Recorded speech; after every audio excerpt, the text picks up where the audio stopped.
Goed, ons is besig met die Kanaaniete en verlede keer het ons gekyk na afgodediens, waar het dit begin en dit het ontstaan, het ons gesien uit Nimrod uit en Semiramis en daar is baie variasies daarvan. In verskillende lande is daar verskillende variasies van al hierdie afgode. Ons het gekyk na waar die Kanaaniete vandaan kom, wie hulle is en ons het gesien die Kanaaniete is 'n vervloekte nasie, dit is hulle is vervloek deur Noag en daardie Kanaaniete of Kanaan liewer het natuurlik dan nou ook seuns gehad en hulle is nou die ander volke wat ons van lees, dit is nou die Jebusiete en die Hetiete en die Feresiete en al daardie ander. En dan het ons ook gesien dat hulle geheel en al uitgeroei moes word. Dit was belangrik, dit was 'n bevel wat die Here gegee het, laat al hierdie Kanaaniete wat nou daar woon, wat die beloofde land is, hulle die beloofde land het hulle ingetrek, ingeneem, hulle daar gaan vestig. En toe die Here dan natuurlik die Israeliete verlos het uit Egipte en soontoe gestuur het, dit is hulle land, dit behoort aan hulle, aan die Israeliete, maar hulle sou dit nie net kon inloop nie, hulle moes 'n bietjie van 'n geveg opsit. En hulle het te staan gekom teen hierdie Kanaaniete, en dan het ons ook gesien dat die Here gesê dat hulle moet geheel en al uitgeroei word, man, vrou, kind, hond, kat, esel, donkie, hoender, alles wat daar is, daar mag niks oorbly nie, want alles gaan 'n stryk word. En ons gaan later dan nou ook sien dat hulle het nie gedoen wat die Here gesê het nie, hulle het nie alles uitgeroei nie, en omdat hulle nie alles uitgeroei het nie, daarom het dit 'n stryk geword, en dit is die goed waarmee ons vandag nog te doen het. So wat hulle daarmee te doen gehad het, was natuurlik nou in die liggaam gewees, en hulle het nie heeltemal God se opdrag uitgevoer nie, en vandag sit ons nou met die gevolg daarvan. So dit is ook nodig dat ons nou kennis neem van al hierdie goed. Daar is baie werkinge, daar is dinge wat ons nie eens aan dink nie, en dan werk hierdie bose geeste en hierdie goed werk natuurlik ook op maniere wat ons nie eens geweet het, hulle is werksaam nie.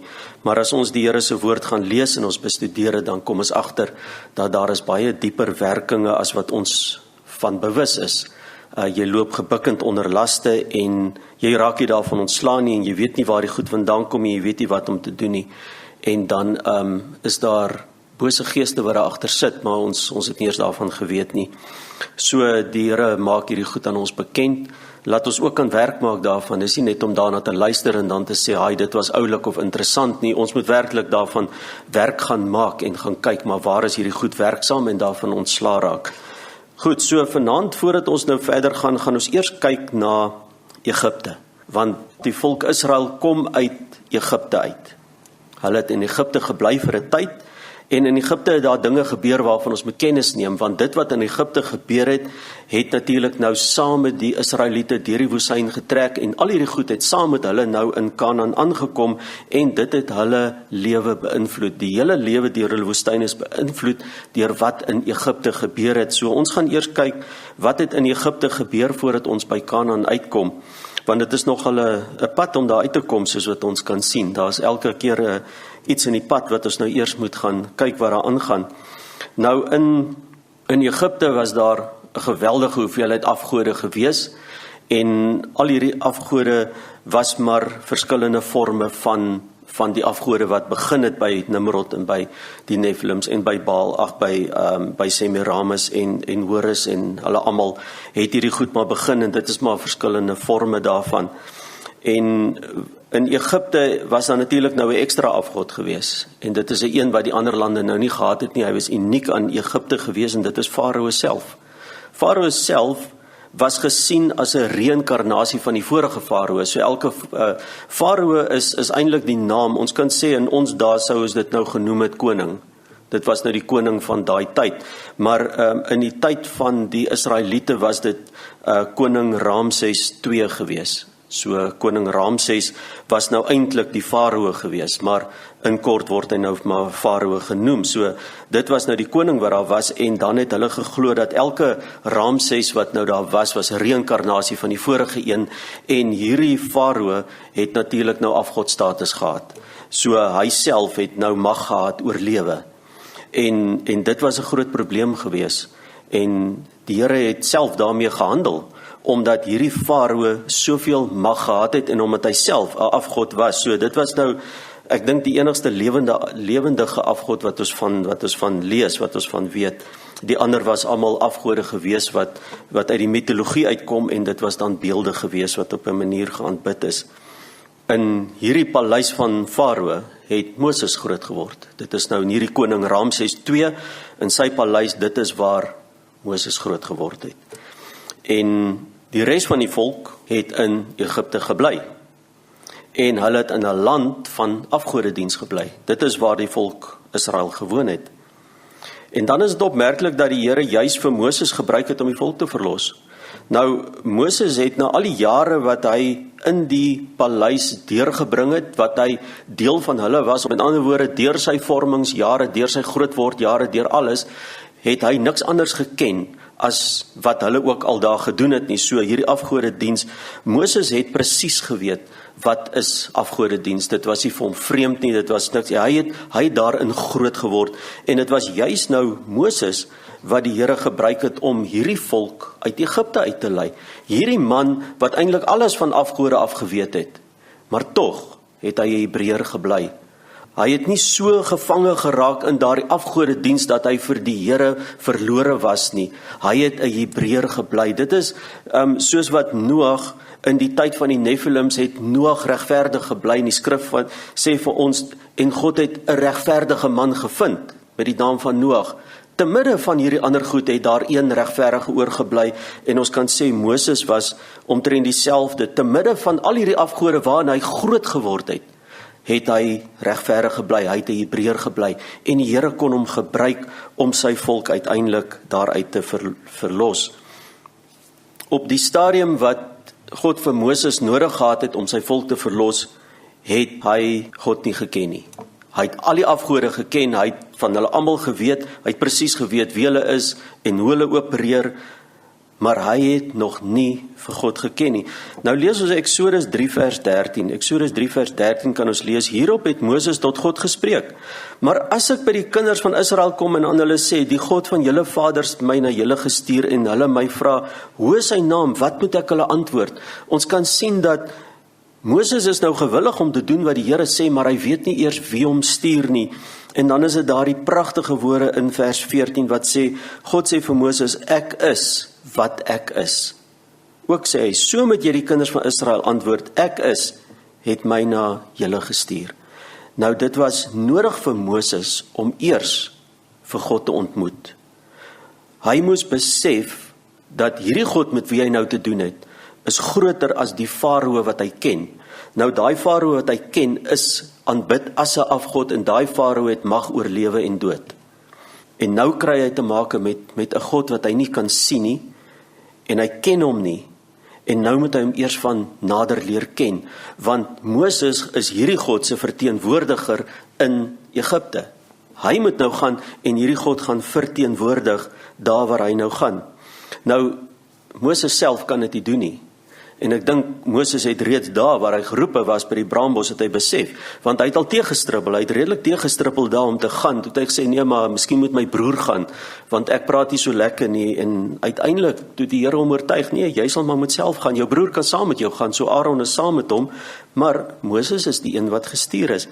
En omdat God geweet het, hy wat Moses is so, kom ons sê, deurtrek met hierdie afgode, waarin hy groot geword het, dat alleen gaan hy nie reg kry wat die Here hom voorgestuur het nie, en die Here help hom. En die Here gaan en hy stuur 10 plaag in Egipte in. En dan lees ons dat na elke plaag wat God gestuur het God self Farao se hart verhard. Nou hoekom sal God wat so almagtig is, 'n plaag van verwoesting stuur? Dan gaan hy self wat die plaag gestuur het, Farao se hart verhard, sodat hy die volk nie kan laat trek nie, sodat God nog 'n plaag kan stuur wat erger is as die vorige een, wat groot skade aanrig, en daarna self weer 'n keer Farao se hart verhard, sodat hy trek, sodat God nog een kan stuur. Nou, as 'n mens net so daaraan dink, dan maak dit nie vreeslik baie sin nie. Dan dink 'n mens, maar waarmee was God nou eintlik besig geweest? Ons verstaan glad nie wat nou hier aan die gang is nie. Hoekom het Farao nie net na die eerste plaag net die kinders laat trek en dan was daar mos nou geen probleem verder gewees nie. Maar daar was 'n rede daarvoor en daar was 'n rede hoekom die Here Farao se hart verhard het en daar was 'n rede hoekom hy 10 plaag gestuur het en hoekom het hy nie enige iets gestuur nie, hoekom was dit daai plaag gewees, daar's 'n rede daarvoor ook.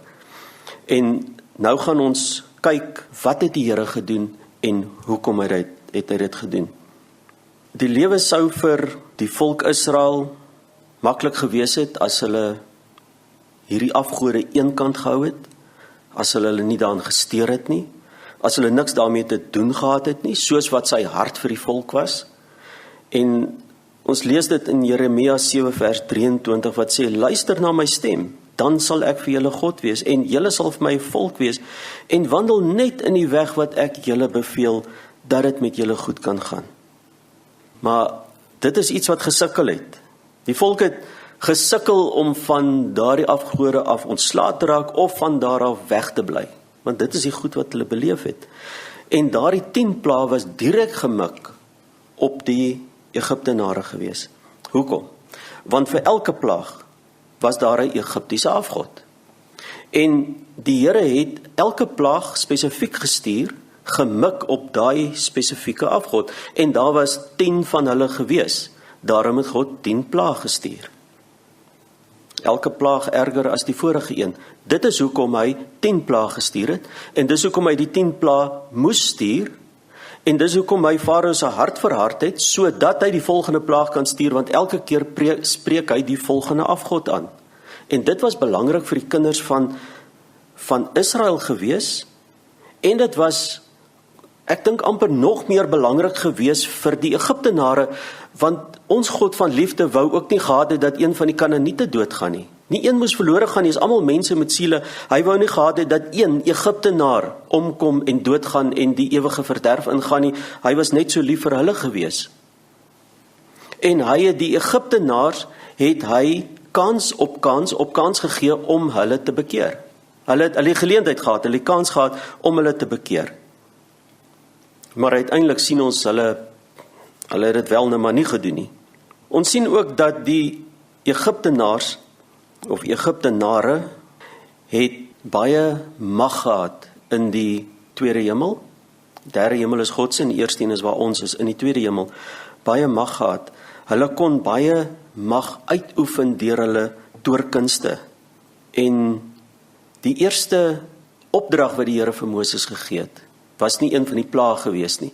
Die eerste opdrag wat hy gegee het is, Moses, vat jou staf en gooi hom neer en dan word hy 'n slang. Nou, hy moes hierdie een eers oefen.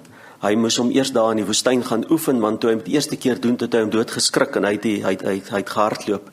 En toe moes die Here sê, nee, so kyk, kom maar, gryp hom uit aan die stert, en hy het dit gewaag, en okay, hy's weer 'n staf. En Moses moes dit eers oefen, want hy moes dieselfde triek kom trek nou hierso by die Egiptenare. En daai was nie 'n plaag nie. Daai was bloot 'n magsvertoon gewees. Dit was 'n magspel gewees. En dit is 'n magspel tussen die God Almagtig, Moses se God, en tussen Nehebkau. Dit is die Egiptiese god vir slange. So, dit was die eerste toets gewees. Maar die Egiptenare het dit nie baie amusant gevind nie, want hulle roep toe sommer daarvan hulle toormanne en hulle sê, man, doen dit vir ons dieselfde, en hulle doen inderdaad dieselfde. En dit is ongelooflik om te dink, want ek weet nie of ek al ooit iemand teëgekom het wat dit kan doen nie. Maar die Egiptenare het reeds daai vlak van toorkuns bereik om 'n staf in 'n slang te verander, en hulle het glad nie gedink dit wat ou Moses doen is enigsins eksoties of wat ook al nie, en hulle sê, ag, ons doen sommer dieselfde. Dis nie 'n probleem nie. So, die volgende een, stuur die Here 'n plaag, en hy verander die water in bloed. Dit is in die gedeelte Eksodus 7 vers 14 tot 21. Daar sê hy, so spreek die Here, daarin sal jy weet dat ek die Here is. Kyk, ek sal met die staf wat in my hand is op die water slaan wat in die Nyl is, en dit sal in bloed verander word, en die visse in die Nyl sal doodgaan, sodat die Nyl sal stink, en die Egiptenaars sal vergeefs trag om die water uit die Nyl te drink. Verder het die Here met Moses gespreek, sê vir Aaron, neem jou staf, steek jou hand uit oor die waters van die Egiptenaars, oor hulle strome, hulle kanale, waterkuile, hulle versamelplekke van water, sodat dit bloed word. Daar sal bloed in die hele Egipte land wees, ook in hout en in klipbakke. Nou, hierdie plaag was 'n direkte aanslag teen een van hulle afgode met die naam van Hapi. Hapi was 'n god van die Nyl. Hy was die god wat gekyk het na die Nyl, gesorg het dat daar water in is en al die dinge wat daar moet wees. Dit was hulle afgod gewees. En die Egiptenare sou tot hierdie god gebid het om die Nyl wat skielik bloed geword het weer gesond te maak. En dit was hulle eerste les om agter te kom dat daai god van hulle kry dit nie reg nie. Nou met dit wat die Nyl se water in bloed verander het, die visse natuurlik gevrek. En dit was 'n redelike gemors gewees, want 'n vis wat vrek kom dryf boontoe en daar begin hy nou stink. So die oewer van die Nyl was besaai met stinkende dooie visse. Dit was hulle eerste les. Hulle god Hapi hoor nie so lekker nie. En toe kom plaag nommer 2. Paras. Eksodus 8 vers 2.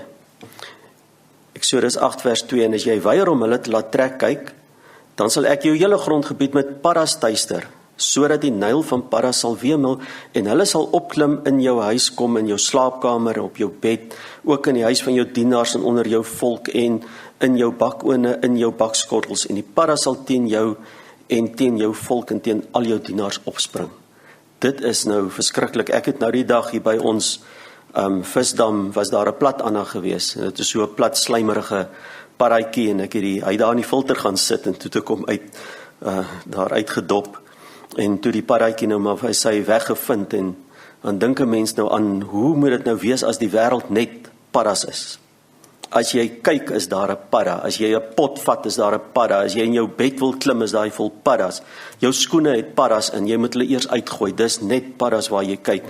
En die afgod wat nou moes gekyk het, laat sy paras in toom bly, en hy het nou beheer oor hulle verloor. Dit is Hekt. Dit is hulle afgod van paras. En hulle sou nou geroep het na hulle god, om nou weer sy paras net by mekaar te maak, want dit lyk asof hy beheer verloor het oor sy paras. Maar daar gebeur niks. En dis maar weer ou Moses wat moet bid. En hy bid tot God, en dis nie 'n probleem nie. In vers 13, en die Here het gedoen volgens die woord van Moses, die paras het weggesterwe uit die huise, in die plase af uit die veld, hulle dit by hope by mekaar gemaak, en let op, en die land het gestink. Nou sukkel hulle al met 'n paar, ek weet nie, seker 100,000 visse wat langs die Nyl lê en stink, en nou sit hulle met nog 'n paar, ek weet nie, dalk 1 miljoen paras, wat op 'n ander plek lê en stink. So dit begin 'n redelike onaangename plek vir die Egiptenaars te word. Nou ja, eers paras wat spring en toe dooie paras. En hulle moes leer. Hulle moes leer, hulle afgod, Hekt, beteken niks. En die volgende plaag is luise. Die Afrikaanse vertaling sê dit is muskiete. Die oorspronklike taal word eerder meer vertaal na gnats of lice. So ek dink die beter vertaling vir hierdie muskiete is luise. Nou luise is 'n klein bietjie erger as wat 'n muskiet is. En hierdie is nou die eerste plaag wat nie aangekondig is nie. Die ander plaag is aangekondig. Die Here het vir Moses gesê, gaan sê vir Farao, ek gaan so maak. En hierdie is die eerste plaag. Hier is geen aankondiging nie. Die volgende wat hulle gesien het is, hier kom luise, en hierdie is die eerste plaag wat hulle towenaars ook nie meer kon namaak nie. Nou is die Here klaar met hulle towenaars. Hulle kon ook water in bloed verander, hulle dit reg gekry. Hulle kon dit doen. En hier is die eerste plaag wat hulle nie meer kon nadoen nie, en hier word die towenaars nou agtergelaat. Hulle kan nou nie meer saamstap nie. Want niks hierna kry hulle nou meer reg nie. Anders as die paras wat in onnatuurlik oormaat uit die Nyl opgekom het, sê die woord, die stof van die aarde het luise geword. Hierdie stof, en daar's baie stof, daai stof het nou luise geword. En natuurlik nou vir hierdie luise sou die Egiptenare hulle afgod Keper aangeroep het, want hy is die insekgod. Keper moet nou kyk dat hierdie luise nou in orde bly, maar hy kry niks gedoen nie. En ons kan sê dit is les nommer 3 vir die Egiptenaars, dat hulle afgod beteken niks nie. hulle afgod Keper, so los hom nou maar uit, ons is klaar met hom. En na hulle toe kom daar steekvlee. En die steekvlee is nou die eerste plaag wat die Israeliete nie meer beleef het nie. So tot daar het die Israeliete ook deurgeloop deur die plaag, en van die steekvlee af verder aan, is die Israeliete nou uitgesluit. Ons lees dit in Eksodus 8 vers 22, Eksodus 8 vers 22, maar ek sal op die dag met die land Gosen, waarin my volk woon, 'n uitsondering maak, dat daar geen steekvlee sal wees nie, sodat jy kan weet dat ek die Here is in die land, en ek sal 'n verlossing stel tussen my volk en jou volk. Môre teen hierdie tyd sal die teken plaasvind. En die Here het so gedoen, dik swerms steekvlee het in die huis van Farao en die huis van sy dienaars in die hele Egipte land gekom. Die land is deur die steekvlee verwoes, maar in die land Gosen was nie 'n enkele steekvlieg gewees nie. En die Here het 'n skeiding begin maak.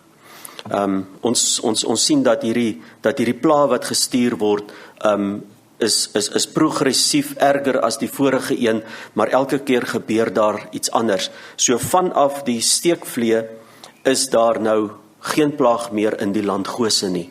Nou kan die Israeliete, die volk Israel kan nou begin sien, maar dit wat nou gebeur net met die Egiptenaars, nie meer met ons nie. Hulle is in 'n plek en hulle is in 'n proses om hulle God te leer ken, dat hy groot en almagtig is. En dit het gesukkel. Dit het gesukkel met die Israeliete. Die Egiptenare moes die res van hulle lesse gaan leer, dat al hulle afgode beteken niks. En die volk Israel moes ook hulle lesse leer. Maar God is natuurlik aan hulle kant. Hulle is sy volk, hulle is sy uitgesoekte volk. Dis met hulle wat hy al die beloftes gemaak het. En hy begin hulle uitsluit uit hierdie plaag uit. Nou, weer 'n keer was dit die afgod Keper. Hy het 'n tweede kans gekry om te kyk of hy iets met hierdie steekvlee kan aanrig. Maar hy het niks aangerig gekry nie. En, 'n steekvlieg, jare terug, ek was nog klein, maar ek kan nou nog onthou, daar het 'n steekvlieg op my kom sit en hy het my gesteek. En daai steekvlieg is iets verskrikliks. Hy brand soos 'n pereby. Nou, daardie tye sou daai mense iets soos Doom of so iets sou hulle begeer het, om net daai steekvlee, maar ja, daai plaag was net eenvoudig te geweldig gewees. En daarna kom die volgende plaag, en dit is pes onder die vee. Alles wat vee was, het die pes gehad, hulle het 'n siekte gehad. Eksodus 9 vers 3, kyk, dan sal die hand van die Here wees teen jou vee wat in die veld is, teen die perde, teen die esels, teen die kamele, teen die beeste, teen die kleinvee met 'n baie swaar pes. Nou, van hulle sal seker oorleef met die pes, maar baie van hulle gaan ook omkom. En dit is 'n siekte wat hulle God Apis moes na gekyk het. En hulle afgod sou hulle nou aangeroep het, hierdie afgod Apis, wat sy beeld en sy goeders het, hulle sou hom nou aangeroep het om nou hierdie pes weg te vat, en Apis het ook in die proses, het hy toe nou ook doof geword. En hy kon niks daaraan doen nie. Hoeveel keer moet God nou nog bewys dat hy alleen God is, en dat al hierdie afgode niks beteken nie, maar almal moet kennis neem. Moses moet kennis neem, die Israeliete moet kennis neem, en daarna stuur die Here bose swere. Eksodus 9 vers 8. Eksodus 9 vers 8. Verder het die Here aan Moses en Aaron gesê, neem julle 2 hande vol roet uit die oond en laat Moses na die hemel uitstrooi voor die oë van Farao, en dit sal fyn stof word oor die hele Egipte land aan mense en diere, swere veroorsaak wat in blare uitbreek in die hele Egipte land. So het hulle dan roet uit die oond geneem en voor Farao gaan staan, en Moses het na die hemel uitgestrooi, toe word dit swere wat uitbreek in blare aan mense en diere. En nou weet 'n mens nie op hierdie stadium hoeveel van die diere oor was nie, daar was nou net 'n geweldige siekte onder hulle gewees, en die volgende toe kom daar bose swere ook. So die diere het nou hulle siekte, en nou boop dit het hulle nou nog swere ook, en die mense kry ook swere. En hulle weet nie wat om te doen nie. En hulle afgode kry hulle nou nie meer gehelp nie. Nou die geleerde mense sê dat daardie pes was dalk iets soos rinderpes of back and claw seer of so iets gewees. Mens sal nie weet nie, maar dit is maar wat mense in die geskriftes lees. En dan sit die mense natuurlik nou met hierdie bose swere tussen die buite van die luise wat hulle nou al gehad het en die steekvlee wat hulle nou ook al gesteek het. So ek dink dit gaan redelik swaar met die Egiptenare op hierdie stadium, en heel waarskynlik sou hulle nou gehardloop het na hulle afgod Imhotep, want Imhotep is nou die God wat na al die goed nou moes gekyk het, en waar is hy, hoekom help hy nou nie meer nie? En dan kom die volgende plaag, en dit is haal. Nou, voordat die 7de plaag uitgebreek het, die ander het nie waarskuwings gehad nie, maar voordat die 7de plaag uitgebreek het, het God eers 'n waarskuwing deur die land gestuur. Kan ons sien die barmhartigheid en die genadigheid van ons God, ons liefdevolle hemelse Vader. Nou stuur hy 'n waarskuwing uit, en hy sê, almal moet gewaarsku word, as jy in die veld is, kom daar uit, gaan soek skuiling, want as jy buite is, gaan jy doodgeslaan word. En die Here stuur 'n waarskuwing uit. Baie Egiptenaars sou heel waarskynlik op hierdie stadium, want hulle kom agter, hier is iets aan die gebeur, hulle sou heel waarskynlik na die waarskuwing geluister het, hulle sou heel waarskynlik in hulle huis ingegaan het, en 'n klomp sou hulle natuurlik nie daan gesteer het nie. Jy kry mos altyd daai klomp wat hulle net eenvoudig nie daan steur nie. So met hierdie haal by, sou 'n hele klomp Egiptenare sou gesterf het. Maar die haal het nie in die land Goshen geval nie. Onthou, die land Goshen is nou al uitgesluit hiervan. Nou, niemand kon sê hulle was nie gewaarsku nie, niemand kan sê hulle het nie 'n kans gehad nie. Eksodus 9 vers 25, en die haal het in die hele Egipteland geslaan, alles wat in die veld was, mense sowel as diere. Ook het die haal al die plante van die veld geslaan en al die bome van die veld verbreek. En hier is nou die eerste keer 'n plaag teen die plante en die bome, die diere en die mense het nou al deurgeloop, en nou is die bome en die plante aan die beurt. Net in die land Goshen, waar die kinders van Israel was daar geen haal nie. Die Here het die land Goshen uitgesluit, dis sy volk. Daar was geen haal by hulle nie. Nou vir hierdie onheil sou die Egiptenare gehardloop het na hulle afgod Nut, want Nut moes nou daarna gekyk het, en Nut het ook intussen doof geraak. Kan hulle niks help nie. Nut is die godin van die lig. Sy moet nou kyk na die elemente en na die lig en die goeders. En daarna kom op sprinkane. In Eksodus 10 vers 5. En hulle, dit is die sprinkane, sal die oppervlakte van die land oordek, sodat 'n mens die land nie sal kan sien nie, en hulle sal die oorblyfsel afeet van wat gered is, wat vir julle van die haal oorgebly het, en al die bome wat vir julle uit die veld opgroei, sal hulle afeet. En jou huise en die huise van al jou dienaars en die huise van die Egipte sal vol van hulle wees. Hulle het nog nie die steekvlee vergeet nie, en ook nie die luise nie, hulle het ook nie die paddas vergeet nie, want die spulletjies stink redelik, en hulle moes daarvan ontslae raak, en nou is daar sprinkane. En nou is hulle huise weer 'n keer vol, en dit is vol sprinkane. En nou met hierdie plaag, op plaag nommer 8, sien ons dat Farao se dienaars begin teen hom draai. Hulle begin vir hom sê, laat hierdie mense net trek. Kom ons raak net van hierdie klomp ontslae, want dit gaan swaar met ons. Eksodus 10 vers 7. Toe vra Farao se dienaars vir hom, hoe lank sal die man vir ons 'n stryk wees? Laat die manne trek, dat hulle die Here hulle God kan dien. Weet jy nog nie dat Egipte te gronde gaan nie? Van Egipte bly al hoe minder en minder oor. As ons nou dink, die haal het nou die plante verwoes, alles afgeslaan. Daar waar ons gebly het jare terug, was daar 'n haal by daardeur wat ons kan sê wat geskrik het vir niks. Nou toe die haal klaar is, toe is dit net die stokkies wat daar staan. Dit is net die takke en die stokkies. Verder lê al die blare, alles lê op die grond met 'n haal by. Nou toe die sprinkane kom, toe vreet hulle nou dit op wat nou op die grond lê. So alles wat nou dalk nog dierevoedsel kon wees, word nou ook nog geëet. En daar bly letterlik niks oorie. En nou begin die dienaars van Farao begin sien, hier is iets aan die gang. Hier is goed aan die gang waarmee hulle geen beheer meer oor het nie. Hulle afgode het lankal opgehou luister, en hulle begin teen Farao te draai en sê, laat hierdie mense net trek. Maar Farao het 'n probleem. Farao kan nie nou die mense laat gaan nie, want dan is hy 'n swakkeling, want Farao self is geaanbid as 'n afgod. So hoe kan hy, wat afgodstatus het, nou ingee en die mense laat trek? Hy kan nie. Hy gaan sy hele gesig gaan hy verloor, en hy kan dit nie doen nie. Hy is eenvoudig te groot daarvoor, en hy steek vas. Hy sê, nee, hulle gaan nie trek nie. Ook hierdie keer het die God van die oes, dit is Seth, het hulle in die steek gelaat. Hulle het afgod gehad met die naam van Seth, en hy is nou die een wat na hulle oeste moes kyk, so hierdie keer het hy hulle ook in die steek gelaat. En nou die twee laaste pla is gemik teen die twee grootste afgode daar. En die volgende een is duisternis. Hoekom duisternis?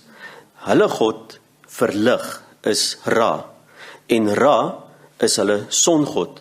En vir Ra het hulle nie 'n beeld gehad nie, want die son is die beeld van Ra. En Ra is natuurlik hulle weergawe van Baal. En Baal kom natuurlik daarvan Nimrod en al daardie mense af. So Baal is die grootste god wat hulle het, die grootste ene, en hy is die son. En wat maak die Here? Hy gaan hou sy hand voor die son, en dit raak donker. En die son wat hulle nou moes aanbid is weg, hulle kry hom nie eers nie. En hulle groot god Ra, wat hulle nou lig moet gee, is missing. Hulle weet nie waar hy is nie. Hulle sien hom vir 'n lang tydperk nie. Nou, ons moet nou ook daaraan dink, dat daar was geen horlosies, meganiese horlosies gewees nie. Al wat hulle het is sonwysers. Dit is die horlosies van daai tyd. En al wat hulle weet, dit bly net baie lank donker. En hulle reken, miskien moes die son al opgekom het, maar Ra is skoon veld. Hy is weg. Want God hou net sy hand voor die son. En niemand weet hoe lank dit donker was nie. Die Bybel gee vir ons 'n tydperk van hoe lank dit donker was, daarom sal ons die Bybel daarvoor gebruik. As die enigste korrekte bron van inligting, maar as 'n mens na die ander geskiedenis kyk van die antieke tyd, dan raai hulle moet werklik raai hoe lank dit donker was, en hulle het geen idee nie. Al wat hulle weet, dit bly baie lank donker. En hierdie was die tweede grootste god, en dit was Ra, wat hulle moes erken. Hy het geen mag nie, hy het niks. Dit is 'n god wat net 'n naam is, hy bestaan nie, hy beteken niks. En toe kom die grootste aanslag, en die grootste aanslag is teen Farao self, en dis die dood van die eersgeborenes. Want Farao is geaanbid as 'n afgod, en Farao is geaanbid as 'n god wat lewe gee, en God almagtig kom, en hy kom met 'n aanslag teen homself. Nou is dit die God van Moses teen Farao, koning Ramses, en hy wat Farao is, kon niks doen nie. Hy kon nie 'n vinger verroer om te keer dat sy eie seun doodgaan nie, want die God van Moses is die enigste ware God. En almal moes dit leer, al die Egiptenare moes dit leer, die land Goshen moes dit leer, Moses moes dit leer. Hulle moes, omdat hulle in Egipte gebly het, moes hulle al hierdie goed moes hulle leer. Die Egiptenare het 'n kans gekry om hulle te bekeer, want elke keer het hulle agtergekom, maar hulle eie afgode beteken niks. Daar is 'n groter God in die hemel wat hulle eerder moet aanbid, wat al die beheer en die mag in sy hande het, en hulle eie gode beteken niks. En nogtans het hulle nie bekeer nie. Mens kan nie sê dat die Here het hulle nie 'n kans gegee nie, want dit is nie in sy hart dat een van hulle verlore moes gaan nie. Ons moet dit altyd onthou, in enige plek in die Here se woord, waar iemand uitgeroei moes word, of iemand het gesterf, was dit nooit God se wil dat daardie mense verlore gaan nie. Hy sou vir hulle 'n kans gegee het om hulle te bekeer. Maar die probleem is, die mense wil hulle nie bekeer nie, en dan sterf hulle en gaan verlore. Nou uiteindelik moes Farao ook erken, en toe het hy hulle laat trek, want toe Farao geen mag oor die lewe en dood het, soos wat hy voorgeaanbid word nie, toe moes hy erken, daar is 'n God in die hemel. En hierdie keer het hy gesê, goed, laat hulle trek. Nou as ons nou net vinnig na Egipte land kyk, na die verwoesting wat daar plaasgevind het, dan is dit 'n plek wat jy liewer maar saam met Goshen moes getrek het. Ek dink jy moes daar gebly het nie, en ons lees ook, dat daar het 'n menigte van die Egiptenare het saam met die Israeliete getrek. Toe hulle trek, toe trek hulle saam. Want hulle het besef, daar waar hulle nou is niks meer oor nie. Hulle sal werklik moet voorbegin, hulle het niks. Hulle het niks om mee voor te begin nie. Nou kan ons dink, dit is nou al die spildooie visse wat stink, dit is die paddas wat gevrek het, die mense krap nog steeds aan die bytmerke van die luise, en die brand van die steekvlee wat hulle ook nog beleef het. Hulle vee lê vrek op strepe, hulle blaas op, hulle stink. Boop dit alles het hulle bose en pynlike swere. Die veld is platgeslaan. Daar staan nog net stokkies en takke, dis al wat oor is. Die res is platgeslaan, deur haal en deur vuur. Met die haal het daar natuurlik vuur ook uit die hemel gekom, ons kan dit lees. So dit was nie net die haal nie, daar was sommer nog vuur ook tussenin. En mense en diere is doodgeslaan. Die sprinkane het opgevreet wat oor was. En in elke huis is daar 'n dooie kind.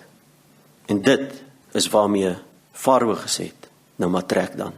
Dit is hoe Farao se land gelyk het. En ek dink nie, 'n mens kan dan die Egiptenare kwaadlik neem as hulle gesê het nie, maar ons trek saam met julle nie.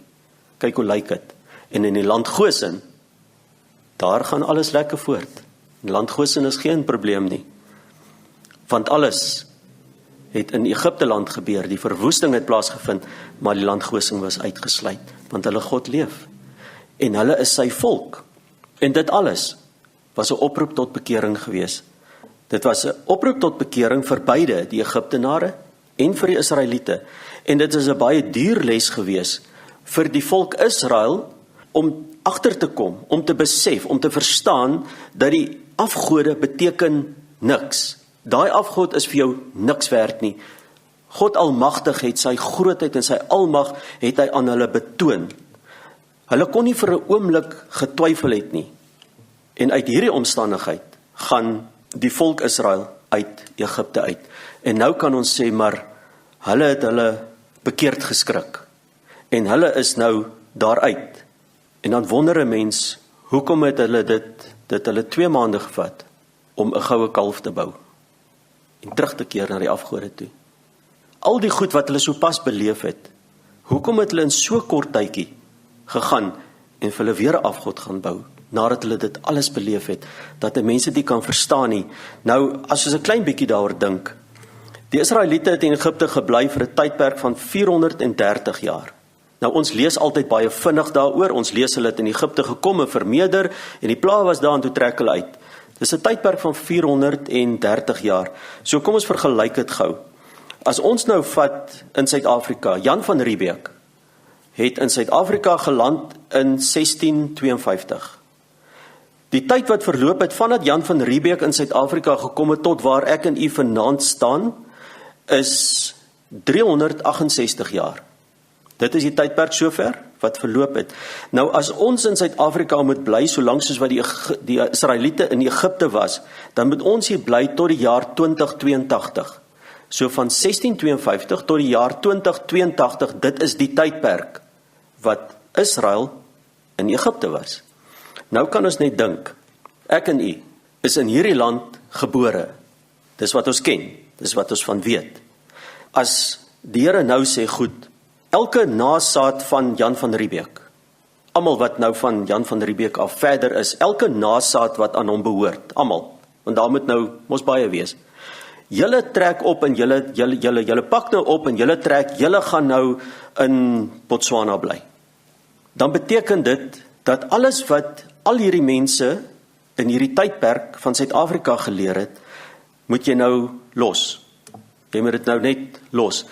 Dan kan ons sê, goed, jy moet nou rugby en braaivleis en biltong en bobotie en volksspele en wat is al hierdie goed wat eie aan ons is, moet jy skielik net los en trek.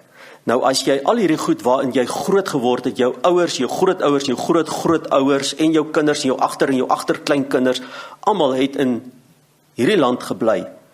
Hoe gaan jy hierdie hele kultuur waarin jy groot geword het, is al wat jy ken. Jy ken iets anders nie.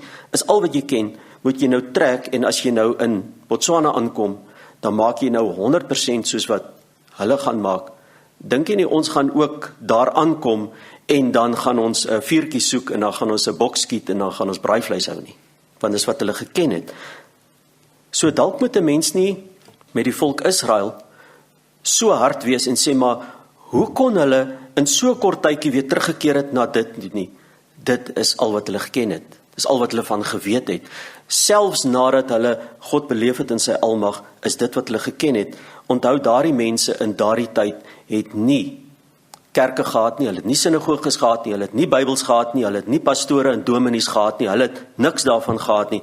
Wat hulle gehad het, is wat oorgelewer is van mond tot mond, van Abraham, Isak, Jakob, en van die een na die ander en na die ander kinders. Dis wat hulle gehad het. Hulle het nie Sondag kerk toe gegaan nie, hulle het nie 'n Bybel gehad nie, hulle het niks gehad nie. Hulle het in daai land geleef, hulle het in daai land gebly tussen al hierdie goed. En wat God wou gehad het, is dat hulle na daardie plaag kyk, en dat hulle besef, maar hierdie goed beteken niks nie. God Almagtig is die een wat gevolg moet word na 'n nuwe land toe. Maar daardie afgode, hulle het miskien die afgode daar gelos, maar die afgode het hulle nie gelos nie. En hulle saam met daardie klomp afgode, en dit wat hulle geken het, hulle saam met dit, het nou met hulle getrek. En daarmee is hulle die woestyn in. En daarmee het hulle in die land Kanaan aangekom, met al hierdie goed. Ons kan gaan lees hoeveel keer hulle terugverlang het na Egipte toe. Hulle het ook die lekker tye gehad, hulle het ook die vleispotte gehad, dit het met hulle goed gegaan in Egipte, hulle het gefloreer in Egipte, en hulle het terugverlang, heeltyd Egipte toe terugverlang, en hulle het Moses verwyd. Hulle het gesê, jy het ons hier uitgevat om ons te laat omkom in die woestyn, is jou skuld. Arme Moses, hy moes net bond staan, na die Here toe hardloop en sê, Here, wat? Kyk wat maak die volk. Op 'n stadium het die Here gesê vir Moses, los hulle, laat ek hulle uitdelg, sal 'n nuwe nasie begin met jou, los hulle. En dit is hierdie volk, wat in die woestyn in is, en dit is hierdie volk, wat tussen hierdie afgode groot geword het, geleef het, 'n leeftyd, meer as 'n leeftyd, 430 jaar lank, en daarmee is hulle uit. En nou het hulle gaan kom voor nuwe uitdagings in die land Kanaan. Ons kan sê die arme Israeliete, hulle het dit nie maklik gehad nie. Nou, volgende keer, die lesing is so elke tweede week, soos wat die Here ons lei. Nou, volgende keer is ons nog nie by die Kanaaniete nie. Ons gaan nou eers weer 'n stukkie tussenin kyk, want ons is nog nie klaar met Egipte nie. Nou gaan ons volgende keer kyk na die gees van Farao, want die gees van Farao werk vandag nog, maar wat het Farao aangevang? En ons gaan kyk na die gees van Egipte. Wat maak die gees van Egipte en wat is die uitwerking van die gees van Egipte op ons, op ek en u, in hierdie tyd waarin ons leef? Want die gees van Egipte is nog net so werksaam soos wat hy daardie tyd was. Die gees van Farao werk nog net so lekker soos wat hy daardie tyd gewerk het. So volgende week, dan gaan kyk ons na die gees van Farao en na die gees van Egipte. En dan sal ons van daar af weer verder gaan. Amen.